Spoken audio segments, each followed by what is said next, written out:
அனைவருக்கும் வணக்கம். அழகு 3ல எழுதும் திறன், இதுல மரபு தமிழ். இதுல வந்துட்டு இந்த பாடத்துல 15 கேள்விகள் கேட்பாங்க. இதுல 2வது பாட்டு தான் மரபு தமிழ். மரபு தமிழ்ல நிறைய மரபுகள் இருக்குங்க. அதுல திணை மரபு, பால் மரபு, இது ரெண்டுமே ஒண்ணுதான். உயர்திணையில ஃபர்ஸ்ட் 3 பால், ஆண் பால், பெண் பால், பலர்பால் வரும். அக்ரிணியில ஒன்றன் பால், பலவின் பால் வரும். இது ரெண்டு அக்ரிணியில வரும். உயர்திணையில மனிதர்கள் வருவாங்க. நீங்கள், நான் அப்படின்னு சொல்லிட்டு அந்த வார்த்தைகள்லாம் உயர்திணையில. அக்ரிணியில அது, இது, அவை, இவை அந்த மாதிரி வார்த்தைகள்லாம் யூஸ் பண்ணுவோம். இதுதான் ஃபர்ஸ்ட். பால் வந்துட்டு 5 வகைப்படும். இதையே கூட கொஸ்டினா கேட்கலாம். பால் 5 வகைப்படும். ஆண் பால், பெண் பால், பலர்பால், ஒன்றன் பால், பலவின் பால். அடுத்து உயர்திணையில ஒரு ஆணை குறிப்பது, இல்ல ஒரு பெண்ணை குறிப்பது, இல்லைன்னா ஒன்றுக்கும் மேற்பட்டவர்களை குறிப்பது. அதற்கான எடுத்துக்காட்டுகள் கொடுத்திருக்கும் பாருங்க. மாணவன், செல்வன்.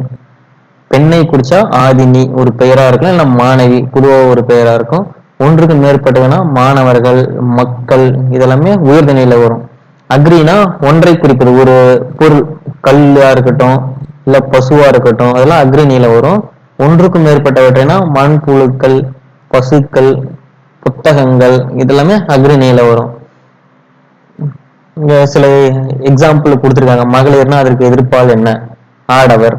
பெண்ணா ஆண். சிறுவன்னா சிறுமி. அரசன்னா அரசி. மாணவன் மாணவி. தோழினா தோழர். இதுல பிழையை திருத்தி எழுதுகன்னு சொல்லி கொடுத்திருக்காங்க. கோவலன், இங்க வந்துட்டு ஒரு ஆண் பெயர் இருக்கனால போனால் வருது, போனான். அரசர்கள்னா பலவின் பால், அப்போ பலர்பால், சாரி, செய்தனர். பசு கன்றை ஈன்றது, இது வந்து அக்ரிணியில வருது, அதனால ஈன்றது ஒன்றன் பால். மேகங்கள், இது வந்து பலவின் பால், மேகங்கள் சூழ்ந்து கொண்டன. குழலி நடனம் ஆடினாள், ஆடினாள்னு வரும். அடுத்தது கால மரபு. நேற்று மழை பெய்யும், நேற்று மழை பெய்தது. நேற்றுங்கிறது கடந்த காலம், அதனால பெய்யும்ங்கிறது ஒரு எதிர்காலத்தை குறிக்கிறது. அதனால இதை மாத்திட்டு பெய்தது. அதே மாதிரி நேற்று வருவேன், அது தப்பு. நேற்று வந்தேன். நாளைதான் வருவேன் வரும். ஒண்ணு இதை மாத்தணும், இல்ல இதை மாத்தணும். காலம் 3 வகைப்படும். ஒன்று இறந்த காலம், நிகழ்காலம், எதிர்காலம். இது 3 காலத்திலையும் குறிக்கிற மாதிரி வரும். நடந்து முடிஞ்சதை குறிச்சா அது இறந்த காலம். நடக்கின்ற செயலை குறிப்பது நிகழ்காலம். நடக்க இருக்கும், இனிமே நடக்க வந்துச்சுன்னா அது எதிர்காலம். சில எக்ஸாம்பிள் கொடுத்துருப்பாங்க. நம்ம நடனம் கொடுத்துட்டு இந்த காலத்துல இப்போ எதிர்கால சொல்லை தேர்ந்தெடுக்க அப்படின்னு சொல்லிட்டு 3 கொடுத்துட்டு 4வது ஆப்ஷன் இப்ப எதுவும் இல்லை அப்படின்னு கூட கொடுப்பாங்க. நம்ம நடப்பால், அதை கரெக்டா சூஸ் பண்ணணும். ஈஸி தாங்க, ரொம்ப ரொம்ப ஈஸி. நடந்தால், நடக்கிறாள், நடப்பால், நம்ம டெய்லி நம்ம யூஸ் பண்ணிட்டு இருக்கிற வார்த்தைகள் தான். இதெல்லாம் ரொம்ப ரொம்ப ஈஸியானது. கொஞ்சம் டஃப்பா கேட்பாங்க, கொஞ்சம் யோசிக்கிற மாதிரி கேட்பாங்க. அதை மட்டும் கொஞ்சம் பார்த்து சூஸ் பண்ணணும் ஆப்ஷனை. பொருத்தமான காலம் அமையுமாறு திருத்தி எழுதுக.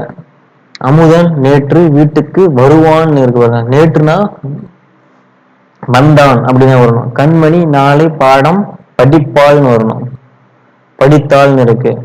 மாடுகள் இப்பொழுது புல் மேயும், இது பாருங்க, புல் மேய்கின்றன. மாடுகள் இருக்கா, அப்ப பலவின் பால். ஆசிரியர் நாளை சிறுதேர்வு நடத்துவார். நாங்கள் நேற்று கடற்கரைக்கு சென்றோம். இப்படிதான் வரும். அதே மாதிரி சில எக்ஸாம்பிள்லாம் கொடுத்துருக்கோம், நீங்க ஃபில் பண்ணி பாருங்க. அடுத்தது இளமை பெயர். இளமை பெயர்கள்ல சில மரபுகள் இருக்கும். புலினா பரல், சிங்கம் குருளை, யானைனா கன்று, ஆடு குட்டி, பசுனா கன்று. இது ரெண்டும் நம்ம சிலபஸ்லயே கொடுத்துருப்பாங்க. இன்னும் கொஞ்சம் நல்லா மனப்பாடம் பண்ணிக்கோங்க. ஏன்னா புலிங்கிறது நம்ம பரல்னு சொல்ல மாட்டோம், புலி குட்டின்னு ஆப்ஷன்ல போட்டுருவோம். எல்லாம் கொஞ்சம் பார்த்துக்கோங்க. யானையும் குட்டி அதெல்லாம் கொஞ்சம் பார்த்து சூஸ் பண்ணணும். பொறுத்துகளையும் கேட்பாங்க. அடுத்தது ஒளி மரபு. இங்கேயும் கொடுத்துருக்காங்க, 8th புக்லயும் இருக்கு. சில இந்த டாபிக் கீழையும் சில இது கொடுத்துருப்பாங்க. நம்ம ரெண்டையும் ரெஃபர் பண்ணி படிச்சுக்கணும். நாய்கள் கத்தியது, நாய் குறைத்தது. இதுதான், இது தவறான ஒரு வார்த்தை. கரெக்டான மரபு வந்துட்டு நாய் குறைத்தது. நாய் வந்துட்டு குறைக்கும். ஆந்தை அலரும், காகம் கரையும், சேவல் கூவும், குயில் கூவும், கோழி கொக்கரிக்கும், புறா குணுகும், மயில் அகவும், கிளி பேசும், கூகை குளரும். இதுல ஆடு கத்தும், பசு கதரும், யானை பிளிரும், சிங்கம் முழங்கும், புலி உருமும். இதுலயும் சில இது கொடுத்துருக்காங்க, இங்கேயும் கொடுத்துருக்காங்க. ரெண்டையும் கம்பேர் பண்ணி படிச்சுக்கோங்க. அடுத்து வினை மரபு. கூடை முடை, சோறு உண். சிலபஸ்ல 2 வார்த்தை கொடுத்துருப்பாங்க. அது இல்லாம நமக்கு புக்லயும் கொஞ்சம் இருக்கும். சோறு உண், தண்ணீர் குடி, பூ கொய். சில இதுல பூ பறின்னு வரும். நமக்கு ஆனா நியூ புக்ல பூ கொய்ன்ற வார்த்தை தான் கொடுத்துருக்காங்க. ஆப்ஷனை பொறுத்து சூஸ் பண்ணுங்க. இலைக்கு தான் பரி. பால் பருகு, முறுக்கு தின், சுவர் எழுப்பு, கூடை முடை, பானை வனை. ஓகேங்களா? அடுத்து சரியான மரபு சொல்லி தேர்ந்தெடுக்க. கோழி கொக்கரிக்கும், பால் பருகு, சோறு உண். முறுக்குனாதான் தின்னு வரும், சோறு வந்துட்டு உண். பூ கொய், ஆ நிறை.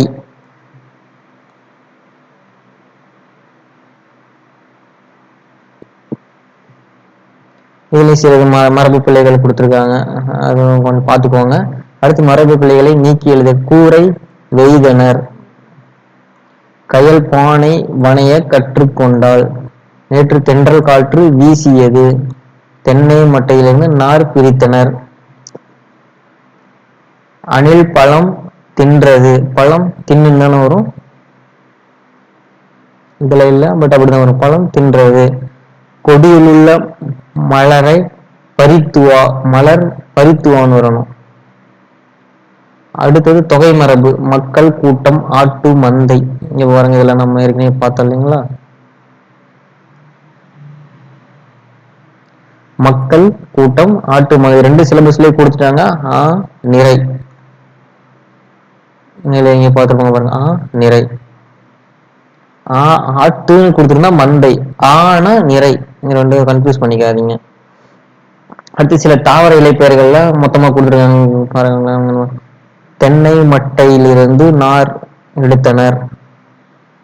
இங்க தென்னைன்ற வார்த்தை இருக்குங்களா, அங்க தென்னை ஓலை, அதனால அங்க மட்டைன்னு வர்றது. தென்னை ஓலையிலிருந்து நார் எடுத்தனர் அப்படின்னு கூட வரும். அடுத்தது சில தாவர இலைப்பெயர்களை மொத்தமா எப்படி கொடுப்பாங்க. அரசு இலை, மா இலை, பலா இலை, வாழை இலை, அகத்தி இலை, அகத்தி கீரை, பசலை கீரை, முருங்கை கீரை, அருகம்புல், கோரைப்புல், நெல் தாள், வரகு தாள், மல்லி தலை. நம்ம பேச்சு வழக்குல நமக்கு எல்லாம் கொஞ்சம் புரியும். சப்பாத்தி கள்ளி, மடல், தாழை மடல், கரும்பு தோகை, நாணல் தோகை. பனை தென்னைக்கெல்லாம் ஓலைன்னு சொல்லுவோம். கமுகுனா பாக்கு, அது கூண்டல்னு சொல்லுவாங்க. மொத்த கூண்டல் மாதிரி இருக்கு அப்படின்னு ஞாபகம் வச்சுக்கோங்க. அடுத்தது நிறுத்தற்குறிகள். கால் புள்ளி, அரை புள்ளி, முக்கால் புள்ளி, முற்றுப்புள்ளி, வியப்புக்குறி, வினாக்குறி. இதெல்லாம் எந்தெந்த இடத்துல யூஸ் பண்ணுவாங்க அப்படின்றத மட்டும் கொஞ்சம் நல்லா பார்த்துக்கோங்க. கால் புள்ளியை எங்க யூஸ் பண்ணுவாங்கன்னா, பொருள்களை எண்ணும் இடங்களில் காற்புள்ளி. இப்போ ஒரு 4-5 இருக்குன்னா தொடர்ந்து வந்துச்சுன்னா அது அப்படி நடுவுல கால் புள்ளி வரும். கடிதத்தின் விழி முன் காற்புள்ளி வரும். அன்புள்ள நண்பா, கடிதம் எழுதும் போது விழி அன்புள்ள நண்பா அப்படின்னு சொல்லலாம் இல்லைங்களா, அதுக்கு முன்னாடி காற்புள்ளி வரும். வினையச்சங்களுக்கு பின் காற்புள்ளி வரும். பொழிலன் தோட்டத்திற்கு சென்றுங்கிறது ஒரு வினையச்சம், அதுக்கு பின்னாடி கால்புள்ளி வரும். மேற்கோள் குறிகளுக்கு முன் ஒரு மேற்கோள் குறி யூஸ் பண்றோம்னா அதுக்கு முன்னாடி கால் புள்ளி வரும். முகவரியில் இறுதி வரி நீங்க ஏனை வரிகளின் இறுதியில். இப்போ ஆர்டர் வைஸா யூஸ் பண்றோம் இல்லைங்களா, அதுக்கு அடுத்து கம்மா போட்டு யூஸ் பண்ணணும், கடைசியில டாட் வைக்கணும். அடுத்தது அரை புள்ளி. ஒரு எழுவாயில் பல வாக்கியங்கள் தொடரும் இடத்தில் அரை புள்ளி வரும். ஒரு எழுவாயில பல வாக்கியங்கள், ஒரு எழுவாயில நிறைய வாக்கியங்கள். கரிகாலன் கங்கை வரை படையெடுத்து சென்றான், கனக திசையருடன் போரிட்டான். இந்த கரிகாலனே எங்கேயும் வர்றதுனால கங்கைக்கு சென்றார், கனக திசையருடன் போரிட்டான், இரண்டும் கரிகாலன் தான். அதனால இந்த அரை புள்ளி பயன்படுத்தணும். உடன்பாடு, எதிர்மறை கருத்துக்களை ஒன்றாக கூறும் இடத்தில் அரை புள்ளி வரும். உடன்பாடு எதிர்மறை கருத்துக்களை கூறும்போது நல்லவன் வாழ்வான், தீயவன் தாழ்வான். முக்காற்புள்ளி. முக்காற்புள்ளினா 2 டாட் வரணும். சிறு தலைப்பான தொகை சொல்லை விரித்து கூறும் இடத்தில் முக்காற்புள்ளி வரும். சிறு தலைப்பு, இப்ப முத்தமிழ்னா இயல் இசை நாடகம், அதை விரித்து கூறும்போது நம்ம 2 முக்காற்புள்ளியை பயன்படுத்தணும். முற்றுப்புள்ளினா நமக்கு தெரியும், அதுலயே இருக்கு. ஒரு இதுல இறுதியில முற்றுப்புள்ளி வரும், சொற்குறுக்கங்களை எடுத்து முற்றுப்புள்ளி வரும். பெயரின் தலைப்பெழுத்து இனிஷியல் எழுதும் போது அதுக்கு அடுத்தது முற்றுப்புள்ளி வைக்கணும். வினாக்குறி, வினா பொருளை உணர்த்தும் வாக்கியத்தின் இறுதியில வினாக்குறி, எது, ஏன் அப்படின்ற வார்த்தைகளுக்கெல்லாம் பின்னாடி வினாக்குறி இட வேண்டும். வியப்பு குறினா மகிழ்ச்சி, வியப்பு, அச்சம், அவலம், இரங்கல் முதலான உணர்ச்சியை வெளிப்படுத்தும் போது. அடடே, எண்ணெய், பாம்பு, அன்பு, இயற்கை அழிகிறது அந்த மாதிரி சொற்கள் முன்னாடி எல்லாம் வியப்பு குறி பயன்படுத்தணும்.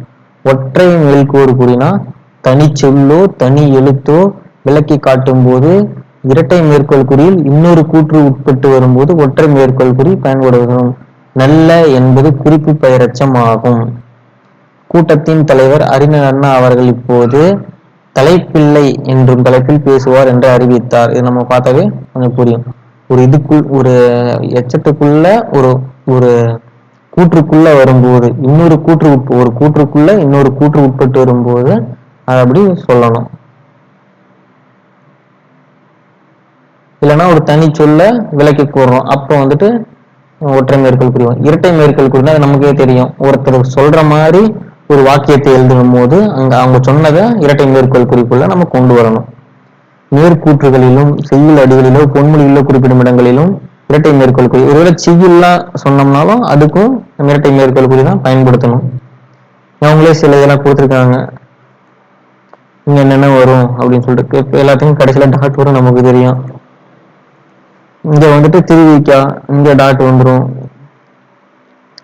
பெண்ணின் பெருமை என்னும் நூல் புகழ் பெற்றது, அந்த இது அப்போஸ்டல் போடுவோம்.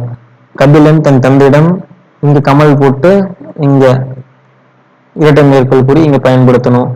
தமிழ் மொழி செம்மையானது வலிமையானது. தமிழ் மொழி வந்துட்டு செம்மையானது, வலிமையானது, இளமையானது. திருக்குறள் அறம் பொருள் இன்பம், இதுல வந்து அறம் பொருள் இன்பம் எனும் முப்பால் பகுப்பு கொண்டது. பூக்கள் நிறைந்த இடம் சோலையாகும்.